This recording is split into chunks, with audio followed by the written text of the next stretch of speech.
Are All we on right. YouTube? Are we on YouTube? Yes, we We're are. on. Yes, we are. Everything is happening. Yeah, we made it. Last session of Eon. Oh my God, we did it. We did it. Guys, I'm so sorry Are we on YouTube? yes, we're on. Like everything is working. It's been a wild ride. I don't know why the Zoom link failed on us today. I was hosting a networking session, and I think our account was updated on Zoom this morning, and it sort of threw the whole thing off. And I apologize to everybody that kind of was in limbo and in waiting. I did send an email to everybody that was registered. Hopefully everybody was able to join. We made it. Last session of Eon. I'm super excited. We've had a lot of fun. A lot of interesting conversations have taken place over the last 4 days. I hope that you've been able to catch up on at least one prior session. Really feel a lot of gratitude to the entire community, to all our partners across the sector, and to the different employers that we've been having in the networking session. I know that a lot of you have attended the networking sessions. This was my first networking session that I hosted.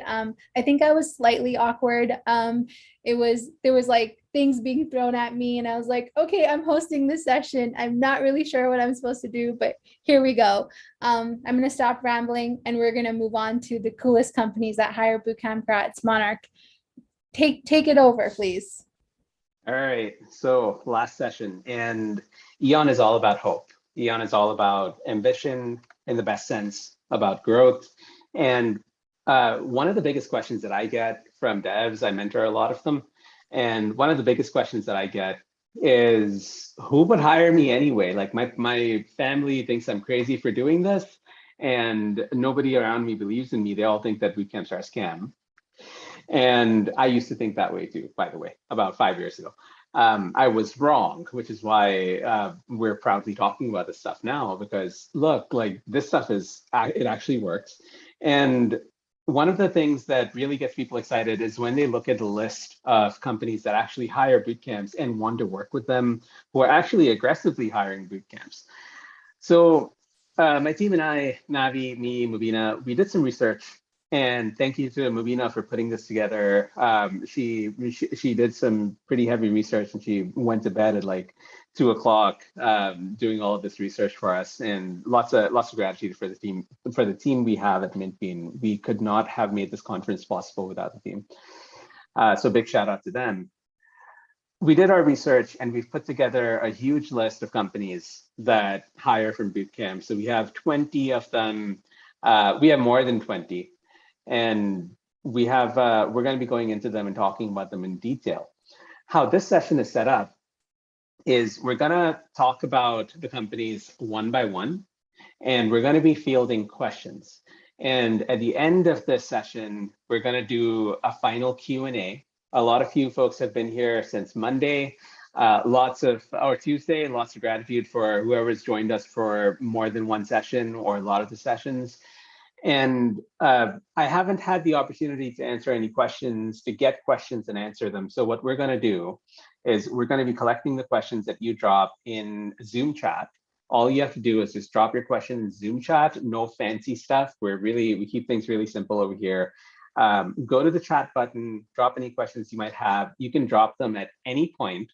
And at the end of the session, we'll go back and we'll review the questions and answer those questions for you. And yes, you can do follow-up questions. You can have multi-part questions. There's no rules about what kind of questions. It can be about anything. It can be about careers. I happen to be a senior developer. I have JavaScript, Java, a little bit of Ruby on Rails, very little Python, and very little PHP. So if you have any questions about any of those ecosystems, you can ask as well about technical stuff. And I'll do my best to answer if it's outside my expertise. Generally, I can answer any question that's thrown at me. Cool. So Navi, you ready to talk about companies? Yeah, absolutely. I think one last thing before we get started is, this entire conference has been really a dedication to bootcamp grads. And when we thought about this particular session, we were thinking kind of like, sometimes when you're in the position of breaking into tech, you don't necessarily look at the coolest companies in tech, or the coolest companies that are hiring bootcamp grads. You're sort of looking at it in a perspective of, I just want anybody to take a chance on me, like someone just hire me perspective. So when we're going to be talking about these companies, we're also going to be sharing like some techniques of how best to approach them. One of the things that we've hired 10 bootcamp grads in the last year, and I can tell you that every single grad that we hired brought a unique value to the company. And if you're a career switcher, especially if you're a career switcher,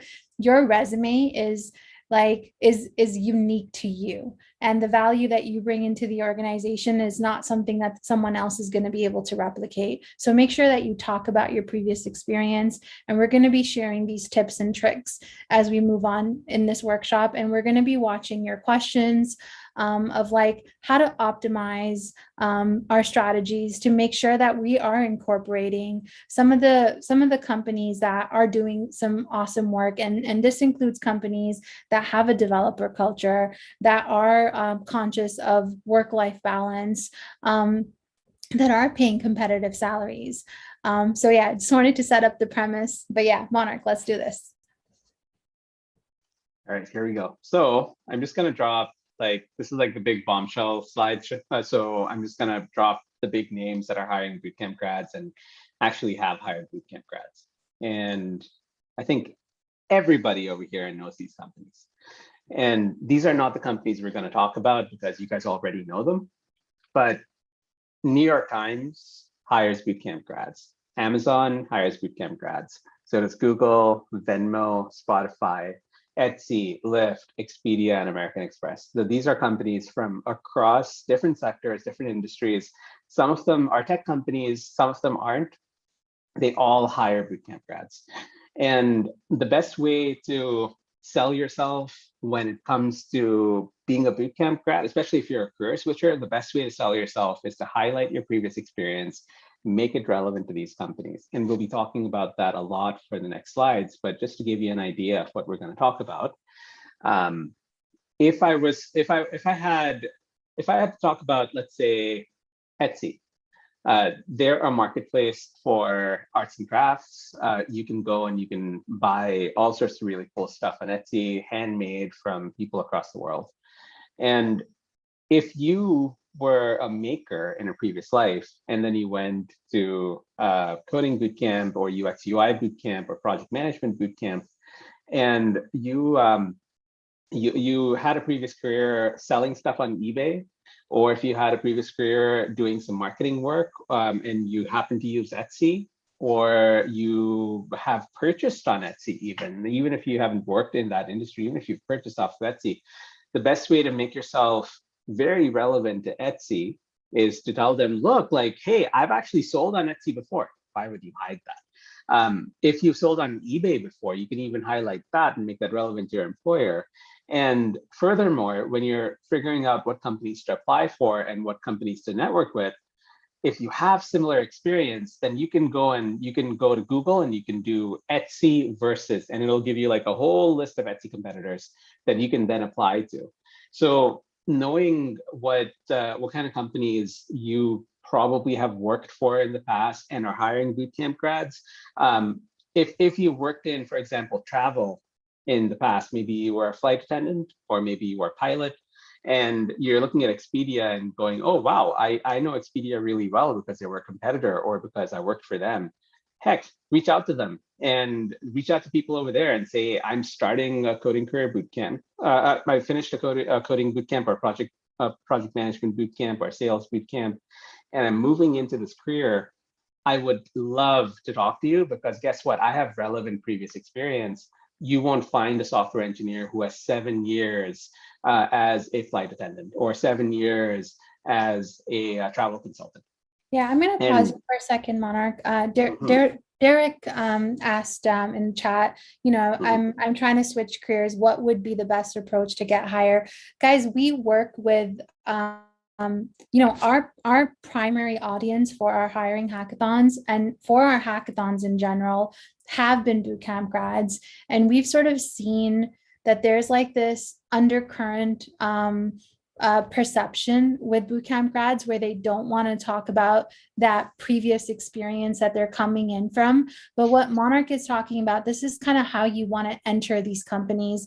The fact that like if you have experience as a vendor on Etsy, or like if you have experience in the travel, like if you worked in a travel agency and you want to work for some of the applications that are building for the travel industry, you want to loop in that experience. You want to make it relevant.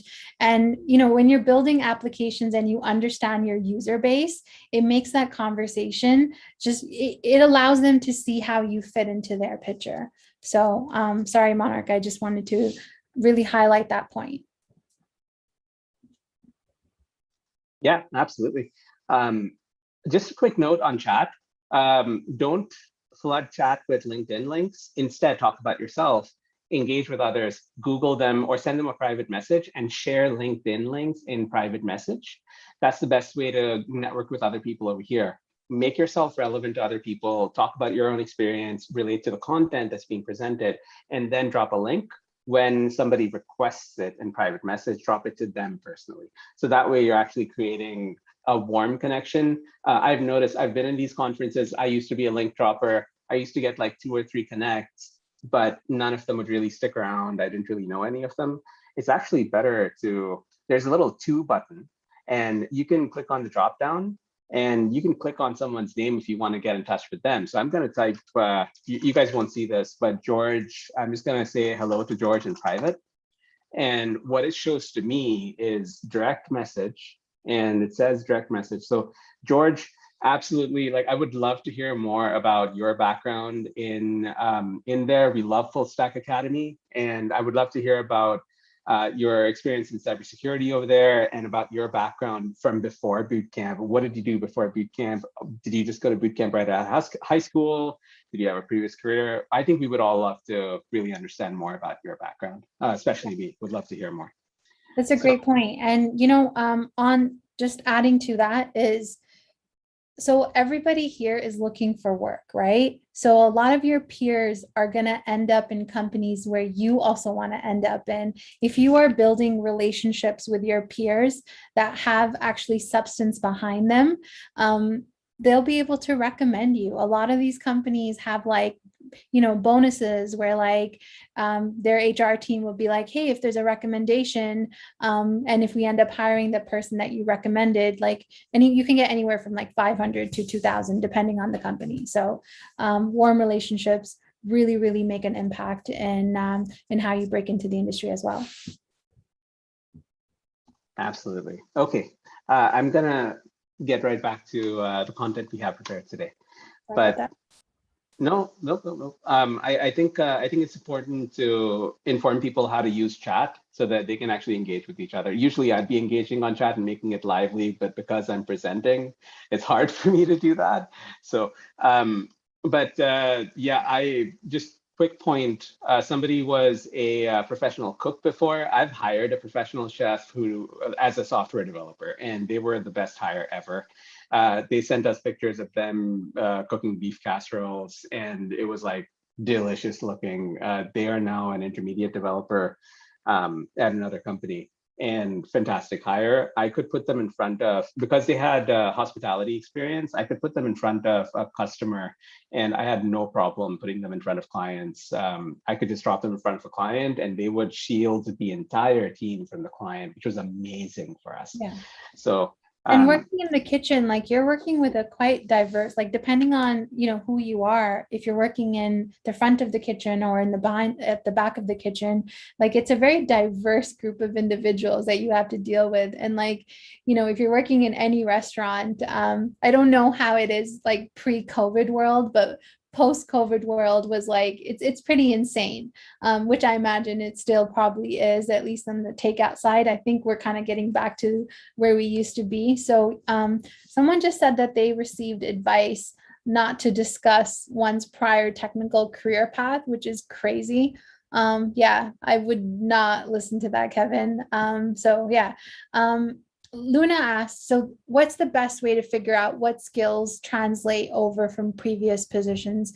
Can we make that a little bit more impactful, Monarch? Like, what's the Yeah, best way to figure out what skills translate over from previous positions? that's an excellent question. And I think that the answer will be very visible during the course of the conversation that I have planned. And then we also have Q&A.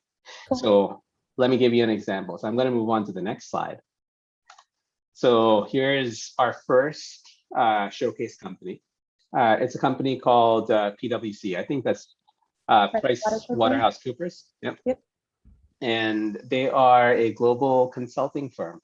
They operate in 155 countries, and they have more than 284,000 employees all over the world. Now, Navi, just off the bat, you know PwC, right? A little bit about what companies like PwC do.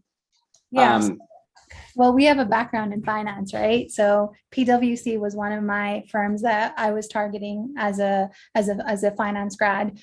They do a lot of auditing. There's so much that they do, but they use a lot of like applications to help them manage their internal systems. So if you're coming, this is how you want to leverage your previous experience. So if you're coming from finance, or if you're coming from accounting, or if you're coming from bookkeeping, and it's like, how do these skills transfer over, and like, how are you, what kind of systems does PwC build? So they deal with they deal with like very small companies to like very large companies, and the auditing applications that they have for those can really differ as well, right? So if you understand just the financial side of things, the connections that you make inside of those initial interviews can really change how they look at you as a candidate. Absolutely. Because they're a consulting firm, what they do is they send their people to a client's office. Sometimes they embed their people in the client's office, so they're working shoulder to shoulder with the client's employees. And because they're in that environment, strong customer-facing skills are crucial. So if you're used to working in, let's say, a restaurant, and you're used to dealing with difficult customers, that's a transferable skill. And if you don't highlight that, you won't stand out from the crowd. So for companies like PwC, consulting companies, even companies like ours, MintBean still does consulting. We still hire developers. If I see somebody with client-facing skills, that's like, I put a big star on their resume, and I put them down. I fast forward them through just a little bit through the application process. So companies that are consulting companies like PwC, if you have finance experience, if you used to be an auditor or a bookkeeper or an accountant, that's really useful as well. If you work in a bank, in a branch, then that's really useful as well. So really, you have to make your experience relevant to these companies. So PwC hires bootcamp grads. I think it's a very smart decision, because bootcamp grads, they have such diverse experience. So that's just one example of a company. Let's move on to the next one. Vimeo. Anybody over here know Vimeo? Who knows Vimeo? Yeah, lots of hands going up. Anybody published to Vimeo? Anybody published to Vimeo? Two people have published to Vimeo. Tiange, I don't know how to pronounce your first name, Tiange. Tina uses it at work. Perfect. So lots of people know Vimeo. It's the first ever professional video content creation platform. It's like YouTube, but better for creators. And people who use Vimeo, Samsung uses Vimeo, Nikon, Deloitte, DHL uses Vimeo. And working over here, Vimeo is a product. It's not a service company. So working in a product company, here's something that's different about product companies is because you own your product and you build your product in-house, you want to become really good at coding. Very different from a consulting firm. In a consulting firm, you want to become really good at delivering software and customer service and setting expectations. All of that pressure is taken off when you work in a product firm. In a product firm, your soft skills don't matter as much. So if you're an introvert, I used to be one, I still am, I guess. If you're an introvert and if you're shy, I used to be super shy, then working in a product firm is probably better for you. So if you're coming in as an introvert, maybe you worked in just an industry that rewarded introverts. This is where really high tech firms build really cool stuff. So if you're interested in building something that's really high quality, if you're interested in learning from learning from the experts, then this is the kind of company that you would totally want to be all over. So if you want to network your way in, Vimeo is one of those companies that builds its own products. So they hire bootcamp grads as well. And if any of you have any questions, drop them in chat and let me know. Oh, Tina asked a question. How do you tell which companies are product companies? Great question. I think I'll address that at the end, but that's a great question. I'll bookmark that and come back to it. So here's another product that I use, and Scribd is one of my favorite apps. I'm a bookworm. I love reading. I have all sorts of really weird esoteric interests, and Scribd really scratches that itch. It's basically Spotify, but for books and for PDFs and for journals and written content. And it's just like an ebook reader on steroids. You don't have to buy stuff. You just access it. It also has audiobooks. And once you pay their monthly subscription fee, which is like $10, it's just totally free. They should really pay me commission for selling Scribd. But I really love Scribd. And Scribd hires bootcamp grads. I didn't know this. I was actually really surprised to hear that. And now I just have way more respect for Scribd as well. They get more than 100 million unique visitors. And if you're, let's say, a librarian or a bookworm in general, if you work in the publishing industry, you're more relevant to Scribd. And if you want to marry your publishing industry knowledge, lots of people come in from print media. If you want to marry that knowledge to being a software developer, maybe a front end or mobile app developer, but whichever way, you can spin that experience and make it relevant to Scribd if you're interviewing with Scribd. Another way to do it is look for competitors of Scribd and go apply to them, because that way you can reach more people with your relevant experience. Monarch, is it okay if we answer questions as we go? Because there's a really great question by Omar. Sure. When breaking into the industry, is it better to stick with tech stacks that you're comfortable with, or would employers hire regardless of tech stacks based on the fact that most bootcamp grads are fast learners? Gotcha. So in that case, let me answer Tina's question. And if you want to answer them as we go, then let's do that. So Tina's question was, thank you for talking about product and service companies. How do you tell which companies are product companies? It's easy to tell. Product company will talk about pricing.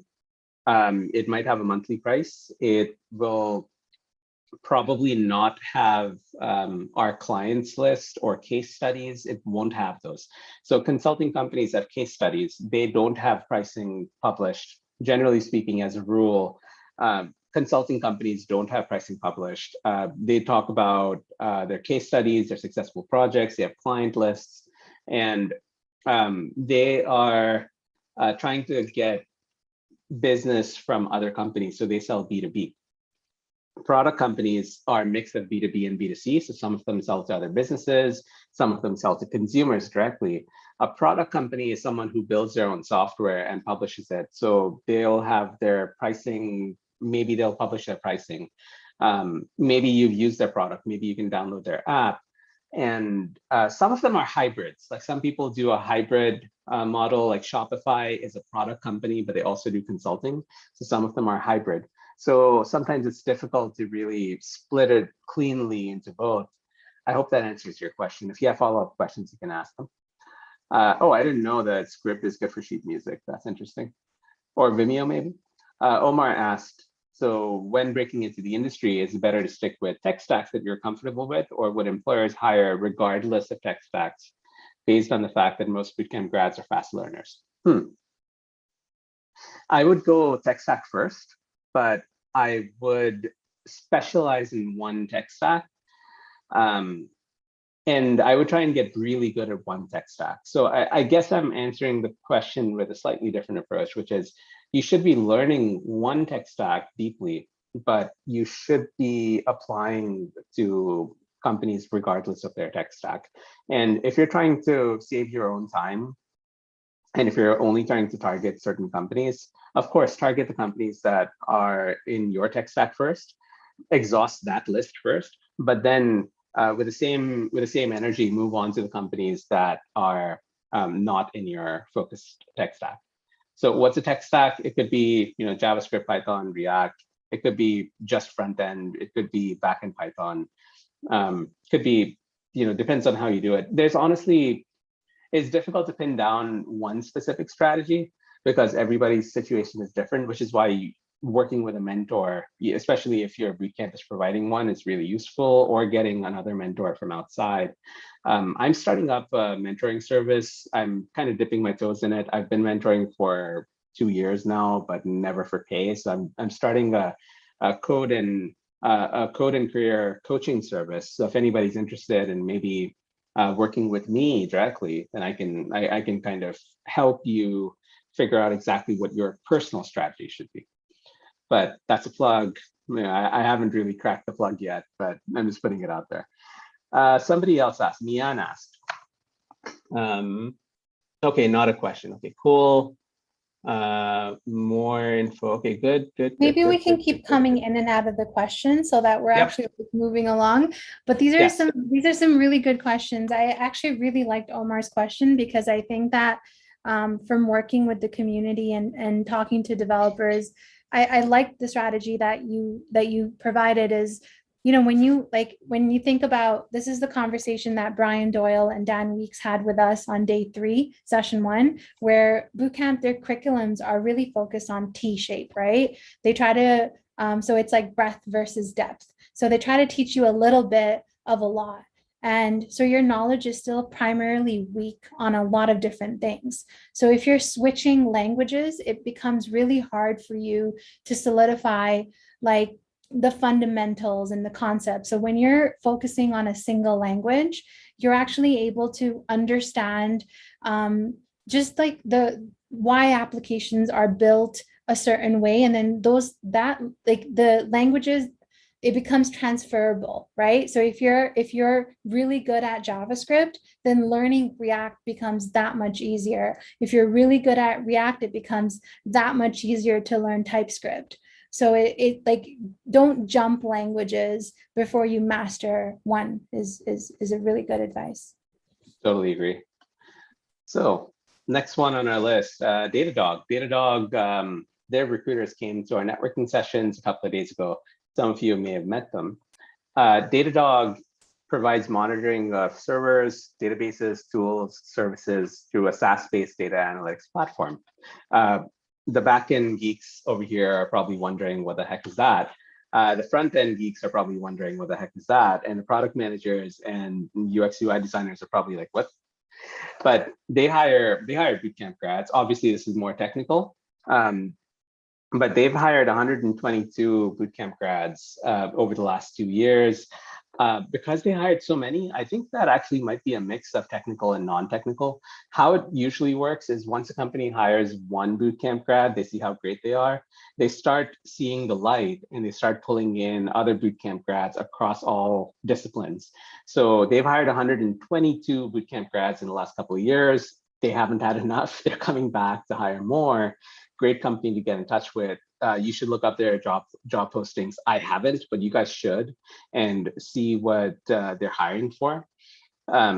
So yeah, this is a product company, B2B, and it's a technical product company. So if you're really keen on the back end, then this is a great company for you to apply to. If you have, let's say, if you're a developer switching into product management, for example, that's a possibility for you as well.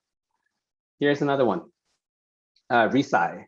So they're an email marketing automation and AI company. If you used to be in growth marketing, if you used to be a marketer, if you used to be a salesperson, if you've done any kind of email automation, if you've used MailChimp as a user in a previous job, guess what's relevant to this company?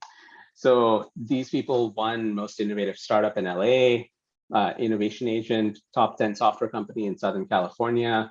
And they're just blowing up. And the whole domain of email marketing, people think that it's dead. We use email marketing all the time, and we love it at MintBean. And it's a great skill to have, whether you're a designer who's going into email design. I mean, honestly, I wish we had a designer who was working with us on our email design, because that would make a massive difference in our revenue. Yeah, So I want to pause for a second. I want to talk about why are we listing the companies like this, when you guys can just look at the different openings for junior developers. I think what happens is, and this is something that I often see as well, is you see a list of applications that are open or opportunities, and you're just hitting apply, but you're not seeing like what does that company actually do. And a lot of this information actually just it exists on their website. If you just do a simple Google search, and you can, and this is what networking should look like when you hit these people on LinkedIn, and you're talking to somebody from Resa. You want to talk about like why their product is good. Like, why do you want to be on their product team? What exactly about that product did you resonate with? The fact that sorry, Mark, you said they had the most innovative startup in LA. That's pretty prestigious. So, you might want to congratulate them on that. Their HR person might actually appreciate it. And what you say with a non-technical person versus what you say to a technical person should also be different. Like, with a technical person, you can ask them more questions about what's under the hood. With the HR person, you can talk about the product. Just a shout out to Carrie Rivieres for having the enterprise bridge in the background. Like that's cool, man. So Resa, next one is Netlify. So Netlify, I was just gonna put, I mean, it's Netlify. That's what I was just gonna put for the description, but it's a serverless hosting company. You can easily deploy your application to the serverless company. So for any front-end developers, you've probably used Netlify. For any JavaScript developers, have probably heard of Netlify. For this company, because they're deeply technical, and if you're going into it as a front-end developer, it's worth noting what they're trying to do as a business. So what Netlify is trying to do is they're trying to make front-end developers' lives easier. They recently acquired a sponsor of ours called FeaturePeek. And FeaturePeek is trying to stitch together product managers, UX UI designers, and front-end developers on the same platform. So they're trying to make like a common communication bridge so that a designer can like just draw a square, leave a comment on that screenshot, and a product manager can leave more comments, and the front-end developer can make an iteration, leave more comments, and they can all collaborate on the same platform. So if you pay attention to what these companies are doing, you can spin your previous experience. So they recently acquired a company. Google their acquisitions, see what they're trying to do, try and form an impression of what they're trying to do. Netlify wants to be the universal deployment platform. What does that mean? That means that what's the next step for them? That probably means that they're very interested in talking to front-end developers who have had previous experience as a product manager or as a QA, who's gone through the problems of being embedded inside a tech team, maybe not in a technical capacity. So they're also building Redwood.js, who we love. So not building, but they're closely partnered with Redwood.js. Redwood.js, if you guys don't know Redwood, it's a really cool front-end full stack framework. It's kind of like Svelte. It's kind of like React. It's one of those frameworks that I have my eyes on because they spent a full year and a half just making it really solid. And they're a first-class partner for Netlify. And you guys should, they're about to release their 1.0, so they're going to blow up soon, I think. So really more jobs coming up for Redwood.js as well. So that's really cool.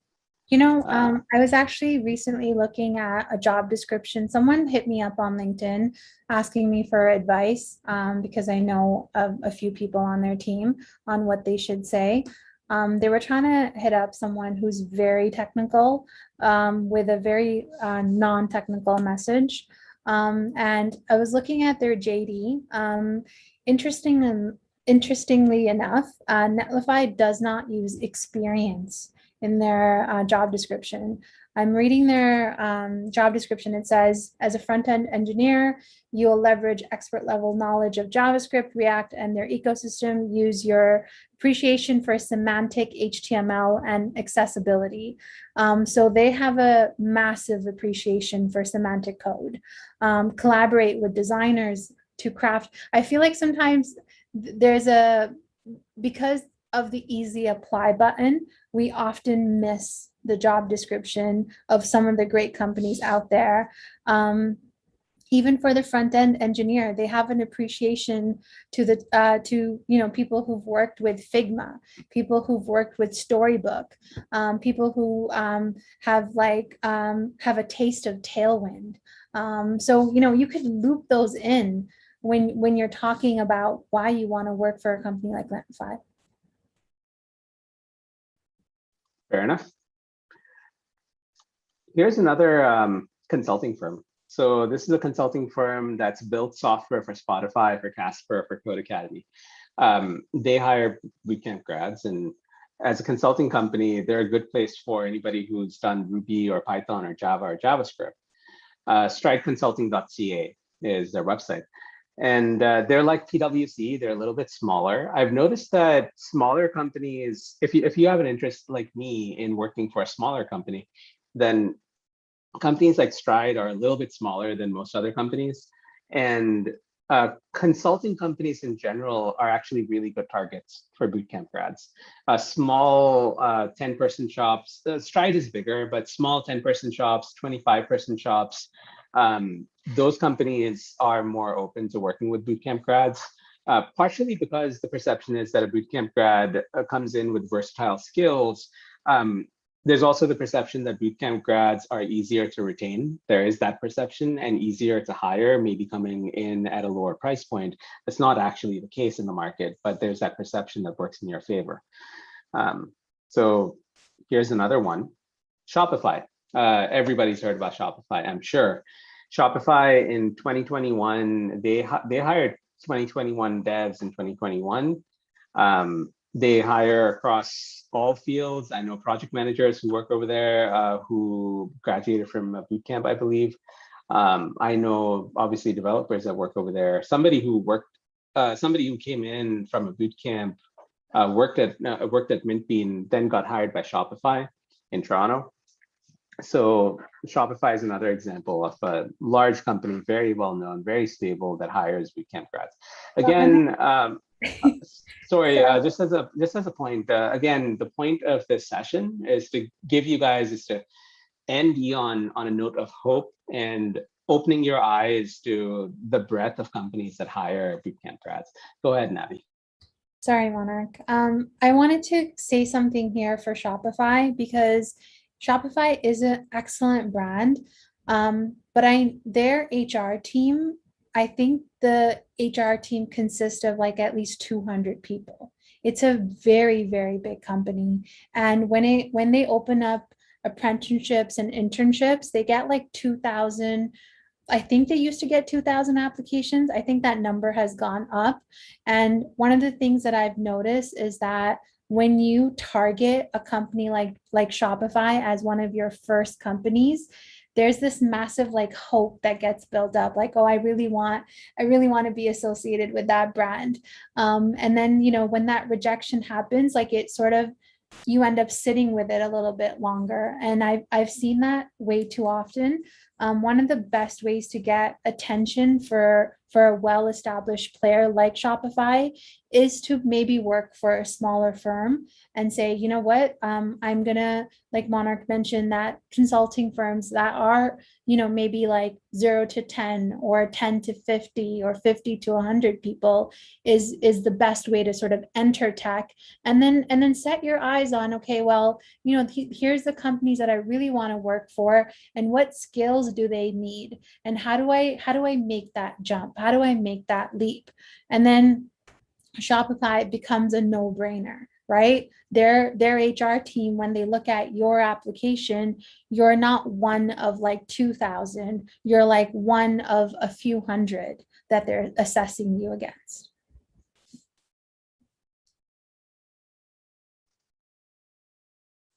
Shall I move on? Perfect. There are a great question from Gray. More of a comment. Lots of people have trouble believing in themselves as an actual software engineer. Okay, so let's put aside how much money you can earn as a software engineer. Let's put aside all of that, because yes, you can earn a lot of money as a software engineer. But I'm going to break down, as in destroy, that title for you guys, because I think a lot of people get fixated with it. Software engineer, the title. Do you guys know, anybody know how the word software engineer became the word software engineer? Anybody know the story that involves NASA and an HR person from NASA? No? Okay, so back in the 60s, when the space race was on, JFK had made that huge promise of landing the States on the moon by the end of the decade, and Russia and the States were competing. I'm going to put the conspiracy theories aside. Back then, NASA was having trouble finding qualified people to work on their software. They wanted to land a rover on the moon, but they just couldn't find anybody to do the ballistics trajectories in code. They found a lot of mathematicians, but they didn't find anybody to actually do the rocket ship calculations in code. At that time, a lot of women, ironically, were in tech, in software development, and the field was actually dominated by women, which is really weird. We've forgotten this fact, but in the 1950s, software engineering was actually predominantly women, because it was seen as, I'm sorry, but this is just, from perceptions from back then, it was seen as a woman's job because it wasn't actually working with metal and steel. And they just couldn't find anybody who wanted to do software like coding. So a woman, I believe her name was Margaret Hamilton, don't quote me, I think that's her name, brilliant rocket scientist in NASA. She came up with this really smart idea of, instead of calling them coders or just mathematicians or software developers, she came up with the idea of calling them software engineers, because then you kind of get the idea that it's not a woman's job, it's a man's job. Unfortunately, they wanted more men because the men were the ones who were qualified as professors of mathematics or whatever. They were the ones who were the engineers back then. I know, it sucks, but they just came up with the word software engineer. They pulled it out of their butts, and they said, here, we're going to hire software engineers. And as soon as they put software engineer out there, the market responded like crazy, and they had so many qualified candidates who are willing to work on their machines that it was just nuts. So that's where the word software engineer comes from. It was a conscious decision to attract more people to the field. Now, what does that mean? So the word engineer, in my opinion, doesn't apply. If you guys have a second, you guys should Google. If you guys are on a laptop and you have access to Google, Google software writer. The word software writer. That's an alternative title that's been floated very recently in the last 10 years or so by the guy who made Ruby on Rails. And the word software writer is something that a lot of people have experimented with applying to themselves, including myself. In my mind, I'm not a software developer or software engineer or software architect or CTO. I'm a software writer. I write software. And the word writer, unfortunately, doesn't have the same prestige in this warped reality that we live in. The word engineer has that prestige. So when I market myself, I call myself a software engineer or an architect or a CTO or a senior software developer. or senior software engineer. But in my mind, I refer to myself as a writer because I know that the work that I do has nothing to do with log scales, has nothing to do with tensile strength, has nothing to do with load bearing capacity. It has everything to do with just writing clean code that can be read by other humans. And so the word software engineer itself might actually spark a little bit of self-doubt. Coding is not engineering, and that's what I truly believe. I'm kind of sharing this within context. So don't misquote me on that, but software engineering is not engineering. And you shouldn't feel a lack of confidence. You're a very valuable person. You can actually solve problems at scale for people. That shouldn't freak you out. Like, you have a really, really valuable skill, but just because somebody may have in passing said, oh, you can't become an engineer in 12 weeks, they don't know what they're talking about. In fact, the word software engineer is so warped and not even in touch with reality. That's where the whole confusion comes from with boot camps. Is it's actually not difficult work. It's meaningful work. It takes a lot of discipline to learn it well. It's a craft. It's closer, in my opinion. It's actually, again, not a popular opinion. I think software development is a trade. I don't think it's a quote unquote white collar profession. I think it's a trade. And it gets compensated like a trade. People earn $100,000 as plumbers and carpenters all the time, and so do software developers. So I think that software development is much more accessible. Don't worry about yourself, about believing in yourself. I believe in you. Take that from me. So moving on. Next, Postman. Postman hires bootcamp grads all the time. I know because they poached one from us, and I was really happy about that. And this is an API querying tool. They don't necessarily need software developers. They need a lot of bootcamp. They need a lot of people who understand the tech world and can help them create a curriculum or create classes and tutorials. So if you have experience as an instructor, even if you don't have that, somebody said etymology. The etymology of the word engineer really comes from someone who invents or designs. Sorry, I'm an etymology geek. So an artist could be a canvas engineer. Oh, interesting. So an engine. I'm gonna have to look into the etymology of an engine now. So Postman, I'm sorry, I'm a geek. Postman, if you have any instructional design background or any teaching background, then Postman wants to hear from you, and you should really apply to them. Even if you're not, even if you did like a UX UI design bootcamp, Postman might want to hear from you because you understand tech now. So sometimes these companies will actually hire a bootcamp grad for a semi-technical role, even if they don't fully understand the tech, just because they understand the industry. So you guys should keep your mind open. Don't get invested in the job application. Just apply and expect rejection, hope for a positive response.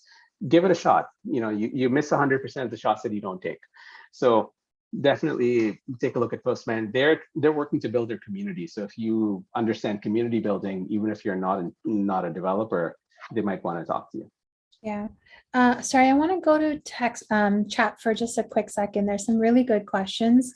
Are a lot of these employers hiring remotely? Tech understands the changing ecosystem better than any industry. A lot of most employers that want to hire the best talent are making an ecosystem that just works, whether that is completely remote hiring or a hybrid system. So I would say 100% to that. And a lot of these positions, a lot of these companies don't actually put up a job ad when an opening happens. The first thing that they do is they look inside their network.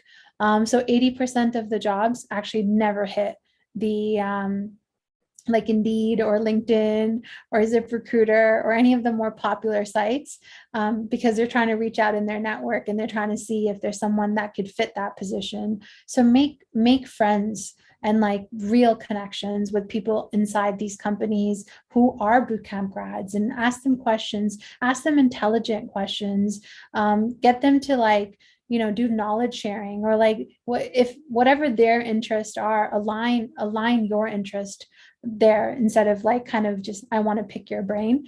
But I want to go to a question that's in chat by William, because I think this is very relevant. If you aren't getting any interviews just despite applying to many places, is the best thing to do just to work on building more impressive projects? No, no, because if you're applying to a lot, and I wish William was here because I think he left, but shortly after dropping that question, I could have helped him out. But basically, if you're not getting interviews despite applying to many places, that depends on what your definition of interview is. If that means that nobody's calling you back for that first screening check, then your resume is probably at fault. I've seen that in about 80% to 90% of cases. Sometimes it's your LinkedIn photo or how you're presenting yourself on LinkedIn or your social media presence. That's not like usually a problem. But if your definition of interview is, well, technical interview, then you're probably failing the initial phone call. How software engineering jobs are, how you get these jobs is, it's a gauntlet. It's like one step after the other. There are many checkposts in the interview process. If you fail at any one of those checkposts, then you fail at the whole process. The weakest link is the one that you fail at, and that's the thing that brings you down. So you have to know where you're failing consistently, and you have to work on that weak point. And it's a sequential thing. It takes about a couple of months for you to really nail the interview process when you're working with a mentor. And that's kind of that's kind of what the role of a good tech mentor is. Forget working with me. Even if you're talking to other tech mentors, ask them about how they view the process. Ask them what they teach. Is it more of a networking style that they teach? Is it more of a heavy job application style that they teach? Is it a hybrid? Talk to them, try and understand if their approach matches your approach, because I'm more of a heavy applications guy. I just focus on boom, boom, boom, apply to more job apps. Let's get really technical about where you're failing. Let's see the numbers. I'm a more quantitative guy. Other people are more networking based, where they'll tell you, yeah, you should be applying to these places. I have a huge network. I'll hook you up with my network. Like, other career coaches work differently. So when you're working with career coaches, you should really know how they can help you. Anyway, that's a segue. To answer your question, well, William's not here. I think I answered the question, but yeah. Moving on. Tina had a really good question that I can answer in one word. What's the difference between a software engineer and a software developer? None. Sorry, I wish I could just move on. I don't want to come across as harsh. There is no difference. It's basically marketing. They're completely interchangeable for all relevant intents and purposes. Individual companies and individual developers might have perceptions or systems in place that treat a software engineer different from a developer, but that's very specific to the company or specific to the individual. On the grand scale, there's absolutely no difference. Like, some companies use engineer, some companies use developer, others use consultant, others use analyst, which is awkward, but that's just how this industry is split up.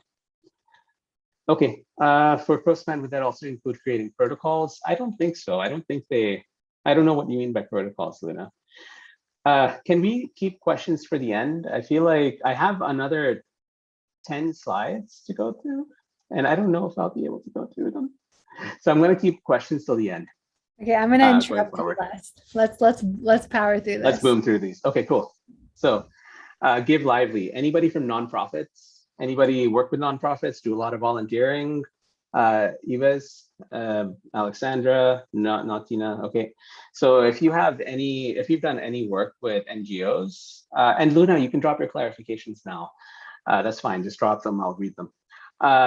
NGOs, if you ever worked with NGOs, or if you've done any fundraising, so if you've worked in fintech, Give Lively is like a hybrid between a fintech company and a nonprofit company. They're like kind of a mix. They sell to nonprofits. So you can reach out to them if you have any experience in finance, if you have any experience. And they're headquartered in New York. I know a lot of you folks are from New York. So that's another way you can filter. So here's the next company coming up is Eventbrite. I think everybody knows Eventbrite. Event management system, great place to find events. And if you've ever worked in event promotions, if you've used Eventbrite, you've done event-based marketing, if we went broke and I decided to go out there and get a job, then Eventbrite would be one of the companies that I'd hit up first, because I have basically built my own version of Eventbrite. So I would make that relevant for them. Again, it comes down to you. If you've done, maybe you haven't built something like Eventbrite, but maybe you've hosted large events, done conferences. Even if you haven't used Eventbrite, maybe you've done meetups. That's relevant experience that you can use. Then we have Granicus. So Granicus is in the public sector. They build a CMS and relevant systems for government bodies.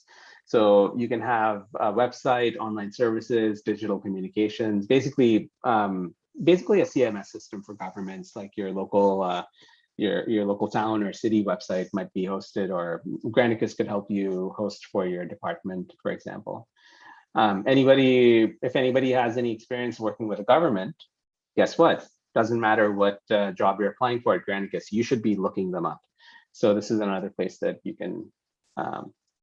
Clorox. Wait. I did say no, I just did a big. Yeah. Wait, I have one thing to say. Because government clearance actually is a pain in the ass. Okay, so if you have government clearance and like you want to move into tech and you already have government clearance, a tech company that provides applications to the government, oh my god, it's just they're gonna be so happy that you already have that clearance. They're just gonna push you forward. So sorry, I just wanted to say that. Yeah, totally. No, you're right. Especially if you work in the military and you already have top secret or any secret clearance, absolutely. Clorox. So Joey Shakespeare from Clorox is this brand's biggest advocate. Joey was here at an earlier session at the EON conference. He was here because they hire recent grads from boot camps all the fracking time. So if you really like sniffing household products, then you could maybe apply to Clorox and get your stash from there. I don't know, whatever you're into. But household cleaning supplies brand, it actually has a really good internship and recent grads program. So you can look into that. And Joey Shakespeare has made it his mission to help developers. I'm sorry, I don't want to turn this into a developer heavy conference. It's not meant to be. But just because boot camps are traditionally, dev oriented, it just comes out because we're also, Mintbean has until now been dev oriented. It kind of comes out. My apologies. This is like a space for everybody, not just devs. But as an internship and recent grads program, I've heard that they're doing really well for bootcamp grads. So if anybody wants to tell me if Bingle just said they give you access to front-end masters for free. So if you work at Clorox, they give you access to front-end masters, which is awesome. So definitely hit them up. And then we have Accenture. Accenture is like PwC, another huge consulting company. They hire bootcamp grads. Somebody from the community recently got hired by them. Accenture is one of those companies that is, again, customer facing, very similar to PwC. They also do a lot of digital transformation work. Digital transformation, if anybody sees it, it's nothing. All it means is the client has old code that's crappy and we need to either clean it or modernize it or replace it. And Accenture does a lot of digital transformation work for a lot of companies. They also build new applications. They have a lot going on. Notice that the T has an angle bracket. That's definitely on purpose. Like they're a very code-focused company as well. So yeah, Accenture. No, I said I wasn't going to interrupt. Go ahead. Go for it. I was gonna say that, it's also great to align your personal goals with some of these companies. Like if you enjoy working on someone else's code, and because a lot of these service firms, especially Accenture, They were like, digital transformation is a big thing that they do, which means that they work with a lot of like large enterprise companies, and they're taking like their old systems and they're sort of like introducing modern technologies to them. So if that's your jam, then this is a perfect place, right? And if that's not, then definitely don't apply, because then like you're never going to be happy, and it might end up like losing that passion that you have for coding. So you definitely want to know what the company is doing with the technology, because your passion for coding is so new, and if you end up squashing it with something that goes against the grain of what you really want to do, like you might not be able to further cultivate that passion. For definitely, absolutely. Align who you are with them. That kind of sparked an idea that I've used to. Shameful for me to say what I've used to success. When you're applying to Accenture, they want people with gravitas. They want people who can dominate the conversation. Like if you have that, if you happen to have that, I've cultivated that. It's one of those guilty pleasures. When I walk into a room, I can own it if I really want to. If you're like that, apply to Accenture because they want people like that. If you're in your late 30s or your mid 40s, apply to Accenture because the impression that you'll give is one of experience. And if you can back that up with soft skills, then you might be the ideal hire for a client-facing role. Despite the fact that you're a junior developer or a junior UX UI person, doesn't matter. The fact that you have that experience behind you and you have the gray hair to show, I know it's vain, but you have the gray hair to show. It's not kosher to say this, but that can work in your favor. And I don't care if it's kosher or not. I'm interested in making sure that people get their jobs, and I want to make sure that people use every tool that they have in their tool belt to get that job. You should be applying to companies that value your experience rather than companies who just want to hire young folks. And you'll get, Accenture is huge. Some departments are looking for just young brats, and that's okay. Some departments are looking for client-facing folks, and if you can bring gravitas and previous experience and maybe executive presence to the table, then Accenture is a great place to apply. So match your strengths with the companies you're applying to. Here's another consulting company. So Razorfish. Razorfish doesn't do digital transformation. They do interactive marketing experiences. So websites, mobile apps, that sort of thing. And if you have any experience in marketing, Razorfish probably wants to hear from you. They were listed on Course Report's 8 companies who actually love hiring coding bootcampers. They're great. We sourced a lot of these companies from there, so kudos to them. Kudos to Course Report for that. Razorfish is perfect if you have a bit of a design eye, especially if you have like a Venn diagram of skills where you have, let's say, marketing experience, but you're also a UX UI person, or you have design experience, but you're also a project manager, then Razorfish is actually perfect for you. Cisco. So Cisco is huge. And I was surprised to learn that they were open-minded enough to hire bootcamp grads, but they are massive, and Cisco routers are used in cell phone towers across the country. If you've worked in telecom, go talk to Cisco. If you have, a lot of people have experience as tech service technicians. If you have experience as a service technician and you're switching into, let's say, sales through a sales bootcamp, then you can probably apply to that company and pitch yourself as, I know exactly how your products work. I can sell your products for you better than anybody else can. Same with development. I know how your products work.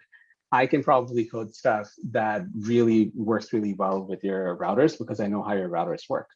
I'm just throwing it out there, but that's how you can sell yourself to Cisco.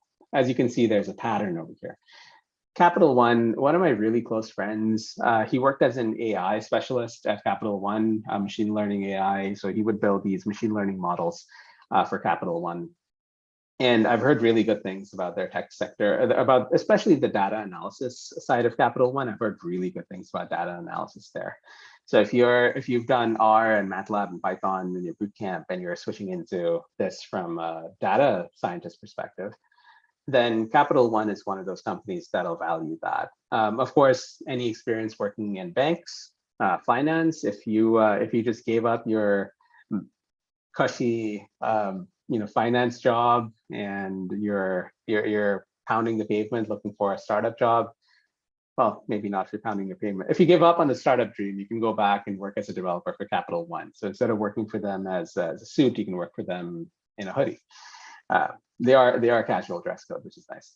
So Capital One is really cool. Let's see. Skills. Skills is a platform for competitive mobile games. If you're really good at Counter-Strike, maybe they want to hear from you. If you've won tournaments, maybe they want to hear from you. Diversity goes a long way, and there's all kinds of diversity, and companies are aware of that.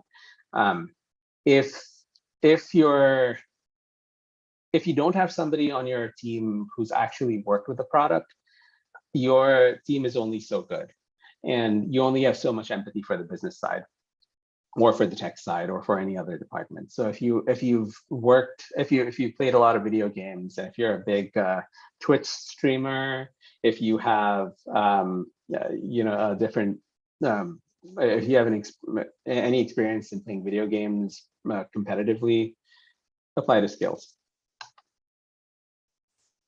Segment. So Segment is also super cool. Segment, for all you product managers and devs in the house, if you ever want to collect analytics on your application, Segment is one of those APIs that's easy to implement. It's a little pricey. It's like $300 a month. But what it lets you do is it lets you capture custom events on your application, and then it lets you run stories and analytics on those events. So you can tell exactly how many people clicked the blue button and then filled the form, as opposed to people who went to the header and then filled the form. You can mix and match queries and figure out how people are using your application. Very, very powerful application, really, really cool. Their stack is very interesting as well. As you can imagine, they collect a lot of data. So if you have interest in stuff like that, including product management, especially product management, you can look into Segment as a target. Yeah. And finally, sorry, Monarch. last one. No, but go back to Segment. Okay. So tools like Segment are trying to make developer lives easier. So if you want to target companies that understand developer community, that understand, sort of speak your language, it's actually really interesting. Like the tools that you're using to build your applications you can target them and incorporate that in your job search. So like I really like using Stripe when as a payment gateway, target Stripe, and Segment does like really interesting things. And you can also do like Segment competitors to look at like who else is in the space. So just kind of a side note there. Great points. So last one, Salesforce. Everybody's heard of Who's not heard of Salesforce? Not heard of Salesforce? Everybody's heard of Salesforce. That's really sad. The fact that everybody's heard of Salesforce is really sad. But Salesforce is one of those companies that has a really interesting tech stack. Again, if you get to work on Salesforce as a core dev, I don't know if they're aggressively hiring for like the upper echelons of the company. But if you really want to learn how to build a flexible, customizable, low-code platform, Salesforce is one of those companies where you can start your journey. If you want to build technical tools, Salesforce is a company where you can start that journey, because their CRM is really more like an app development platform. And if you want to get into the geekier side of tech, if you want to build, like I would love to do that one day, build tools for other developers or self-serve tools, like really technically interesting work, Salesforce might not let you do that immediately, but you might be able to start by using their SDK to build software for other companies. So my impression is that Salesforce hires a lot of bootcamp grads because they use them to work with their clients. So you would be working on a client side, configuring their Salesforce instance, that sort of thing. So it's like a consulting job. And that's really creepy, Phil. I just got a LinkedIn notification for Salesforce engineering. That's super creepy, dude. That is creepy. Wow. Okay, not gonna go there. If anybody else is seeing Salesforce notifications all of a sudden, I would like to hear that because that's creepy as hell. So Salesforce, yeah, it's one of those stable jobs that can definitely boost your career. Oh, if you become a Salesforce consultant, holy smokes, those guys make money, and it's easy money. Like, whoa. So yeah, Salesforce is lots of opportunity over there. You know, companies like this are also looking for sales engineering roles. That was a role that was thrown around in the comp. I don't know if many of you guys know, sales engineers make probably more money than developers do. It's a very niche role. And if you enjoy sales and talking to people, and that's your personality, and you understand how applications are built, it's a phenomenal role. It's a phenomenal role. So definitely look into that. I like Gary's take on it. Say Salesforce 3 times in a mirror, and a recruiter gets gets a link to your LinkedIn. It's hilarious. So somebody had a question. Luna had a question before about would that include creating protocols? Okay, so we're basically moving into Q&A now. This is the last slide, and I'm going to move into Q&A. Thank you, everyone, for being a part of EON. I hope you enjoyed yourselves. We have an upcoming hackathon in November. It's a hiring hackathon. It's for UX UI designers and junior web developers. For the first time, we're inviting non-developers into our hackathons, so designers can now be a part of the hackathon. And if you would like to have a lot of fun in a group of up to 3 people, then you can come and join the hiring hackathon for junior web devs coming up in mid-November, more or less. It's a lot of fun. If you are thinking, is a hackathon for me? This one's for junior devs and junior UX UI people. So yes, it is for you.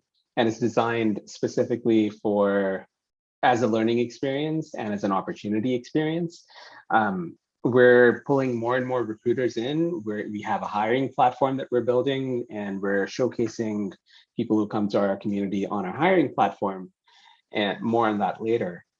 And it's also a great place for you to just learn more, to get pushed in the deep end and to push yourself and really work with a real project. Escape tutorial hell. Phil just said, doing Mint Bean hackathons changed my life, honestly. So I hear that a lot. Thank you, Phil. I hear that a lot. Is hackathons are just a great way for you to learn. So I've designed these hackathons myself to be learning experiences and opportunity experiences for developers.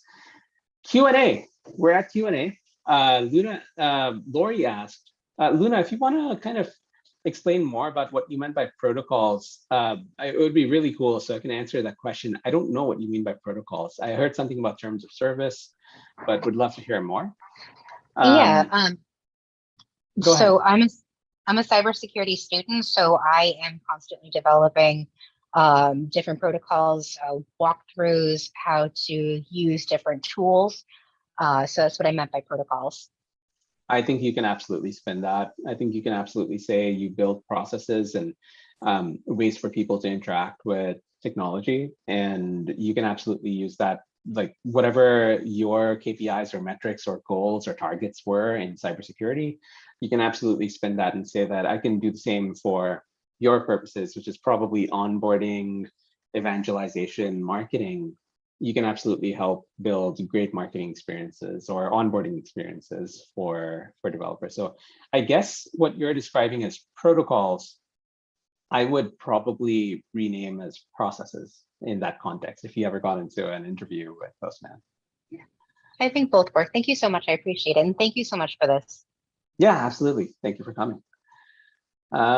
Lori had a question earlier. Where's Lori? Any advice as to what to enter in an application form for education when they don't take into account boot camps? Enter the boot camp. Enter your previous education. If you have higher education of any sort, enter that. If you have a university degree, enter that. The truth is, even if you're a perfect fit for a given job, the chances of somebody getting back to you are less than 20%. And if you're an approximate fit, the chances of somebody getting back to you are less than 5%. So you're gonna fail even if you're a perfect match, because there are factors other than your skill set at play.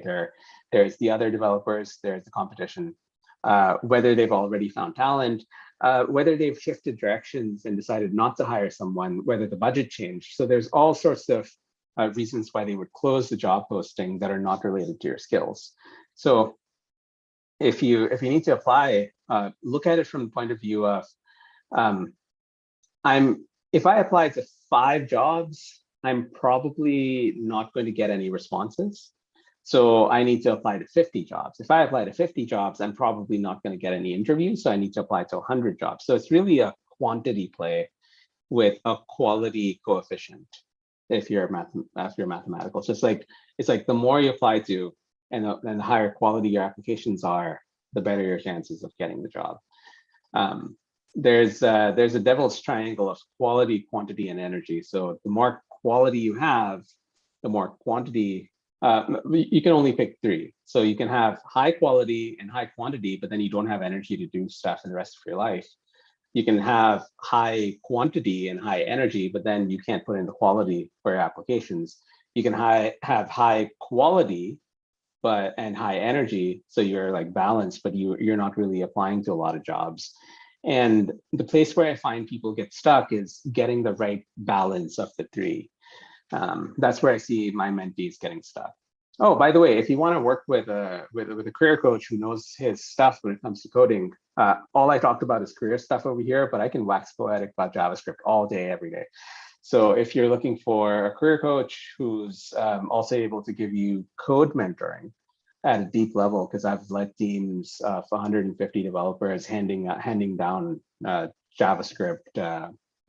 They used to call them HLDs, and basically I mentored a really large team of front-end developers and how to build their 5 large React and Angular applications. I've coded stuff with my bare hands from scratch. I can talk more about that. So if you're either stuck on coding or you're stuck on career, reach out to me.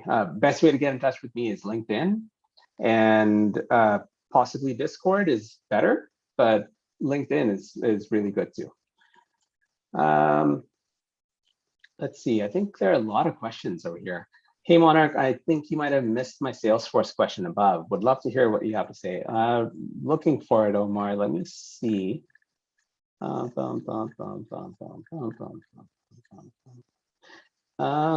clicked that join button 50 minutes, but nope, that's not the message. If you want to drop it again, dude, then I'll be able to answer it. I can't find it. There's a lot of text here. Just dropped it again. Thank you. So doesn't Salesforce use their own proprietary languages and require a San Francisco Salesforce dev certificate usually?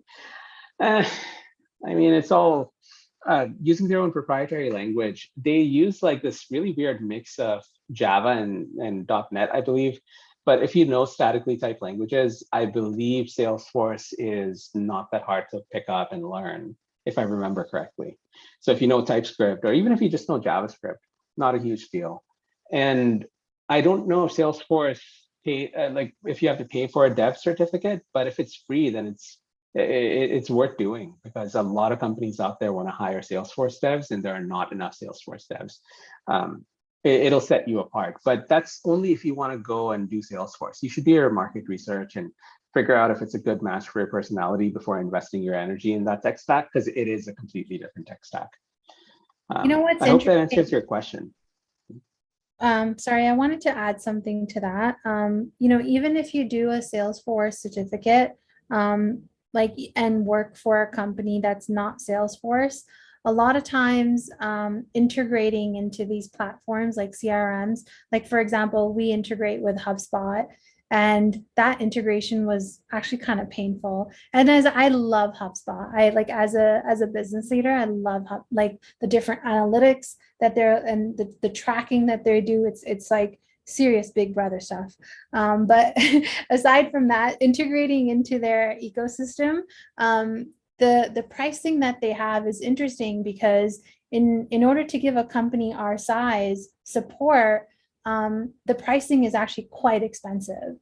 So because like, we're an engineering team first, it's actually really easy for our engineers to kind of just look under the hood and be like, okay, here's what we need to modify. So if you understand whether it's HubSpot or Salesforce, and the company that you're working with is actually integrating with that CRM, then you're so much more invaluable because you're at the end of the day saving them money to like not have to, have a custom package with them where they're charging you like thousands of dollars to have developer support from their team to integrate, your platform with their platform. So it's just something to think about. Omar is seriously considering doing the CRM certificate. So just as a heads up, dude, like if you already have serious skills, if you've put in the effort to have serious skills in, let's say, JavaScript, you don't need to switch stacks. But if you think it's super exciting and it's, getting those juices going, like you're really excited and passionate about it, do it. Because what I tell my mentees is what I try to do is I try to figure out what you're really passionate about. And then I help you move in that direction. So if you're passionate about front end, that's front end. If you're passionate about back end, that's back end. If you're passionate about Python, then I tell you, dude, go do Python. And if for some reason you're passionate about Fortran, I tell you to go do Fortran, because whatever floats your boat, there's a lot of jobs out there. So if you're really passionate about Salesforce and you're willing to dedicate like the next month or two to learning that stack and you see value to that, there's an opportunity cost, but I'm just giving you like a heads up. Like that's one consideration. I'm not saying don't do it. I'm just saying like consider that it's going to be a massive investment of time. And if you don't have the financial runway to make that work, then something for you to consider. Just putting it out there. Let's see. How are we doing on time? We're at the top of the hour. I know a lot we're at the top of the hour. Yeah, a lot of people are dropping off. Guys, this has been so much fun. Honestly, like I have so much gratitude towards the entire bootcamp sector for helping us create this. There were so many amazing conversations that took place in the last 4 weeks, 4 days. That would be crazy if we were doing this for 4 weeks. It was a lot of fun. Honestly, I think that when we started on this mission, the reason why we wanted to do this conference is we see a lack of pride in the institution from bootcamp grads, and we see a lack of self-worth from bootcamp grads and a lot of imposter syndrome that maybe this is not the right move for me, and how am I going to break into tech with only a 17-week program, which is just like insane. That thought, we wanted to remove that, and we really wanted to show you guys that it is possible, that there's some fantastic companies that hire you guys in crazy volume, and there's this industry is growing, tech is growing. The pandemic has only accelerated the growth of tech, and there's many opportunities. You just have to make yourself fit, like you have to show the employer how you fit into their picture. That's what it is. That's what it's all about. And I hope you guys got some actionable advice. This was a lot of fun. Thank you so much for coming into Eon. And I'm excited for the next hiring hackathon and all the stuff that's going to come out of Eon. So thank you so much. Really appreciate it. Thank you, everyone. And have a great weekend. Take care.